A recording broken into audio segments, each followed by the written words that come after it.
arm. And this one. 8, 1, 2, 3, 4, 5. Okay. And then you hold in the other arm again. Again, 45 degree. The chest. The chest is just below the nipple line of the, you compress. 1, 2, 3, 4, 5. So, until the baby cries, yung natanggal niya, pag hindi natanggal, tapos, when you assess, you check the breathing. When you are checking the breathing, you do this one, the LLF position, the look, listen, and feel, malapit talaga sa tenno. So you can feel the movement of the air from the nose or mouth, and you can listen to the sound of the ear. At the same time, you can look at the chest, if it's moving in an LLF position. And then, you check the pulse of the baby at the same time. The brachial artery, because you cannot check the carotid artery, but there is siksi pa rin din. Mahirapan ka, hindi kasi yung baby mo. So, the brachial artery. Okay. So, when there is no pulse and breathing, after choking, hindi mo natanggal. So, pag-check mo, after your assessment, you check this one.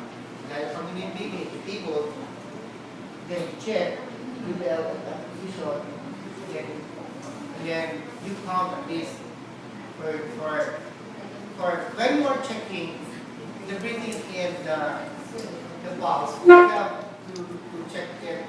You are assessing now, okay, for 10 seconds. You can count 1, 2, 3, 4, 5, 6, 7, 10. Sa isip mo lang. Okay. After your assessment, the baby is not breathing at the same time, there's no pulse. What will you do? To ask for help. Mamaya na natin aanhin yung script. Then you can ask for help. If there is somebody inside, you can ask for help to call 911. Pero never leave food. Ikaw lang mag-isa. If you are alone, never leave the baby and ask for help. If the baby is not breathing in, first, the CPR. Okay. Then, after, saka ka tumawag na, that's the advice. Okay, now, for example, after your assessment, the baby is not breathing, and the baby is not, there's no pulse, you have to stop again, check for the baby. Sabi nga in the script, you have to stop this one. If the baby is responsive. Actually in the script, you're going to see it, baby, are you okay? Twice. So, unresponsive. You give 2 initial full breath. Okay. When you do the head tilt, lift chin maneuver, you have to hold the forehead, and then lift the chin.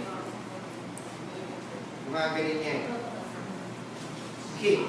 Here, so the position is like this. Tingnan niya.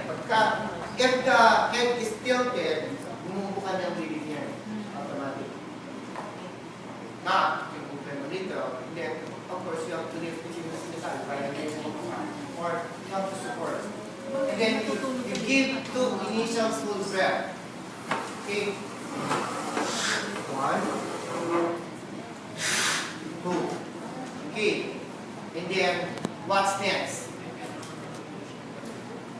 And you have to give, what's that, no? Ano yung sinabi kanina, no breath? Or, okay, after your assessment, because it will depend on your assessment.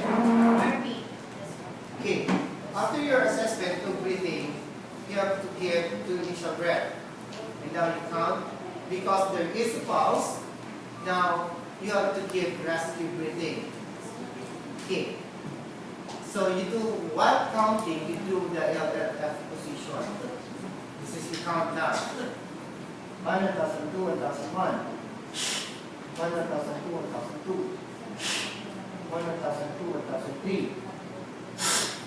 1,003,